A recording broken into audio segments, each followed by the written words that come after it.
Kung ikaw ay isang Estes user, hindi mo kailangan mag-overextend at magstay sa front, sa halip ay panatilihin mo parati ang distansya upang successful ka makapagbigay ng killing sa iyong mga kasama.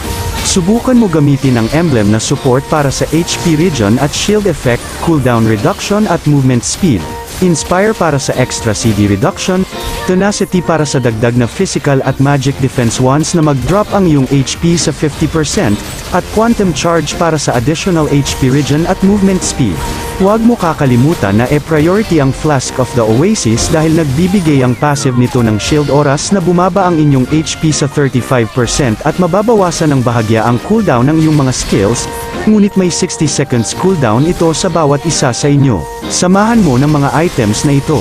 Karamihan sa mga viewers ko ay di pa naka-follow sa page ko. Sana ay may time ka para pindutin ang follow button para lagi kang updated sa mga tutorial videos na tiyak makaka-improve ng gameplay mo. At sa tingin ko'y hanggang dito na lang muna.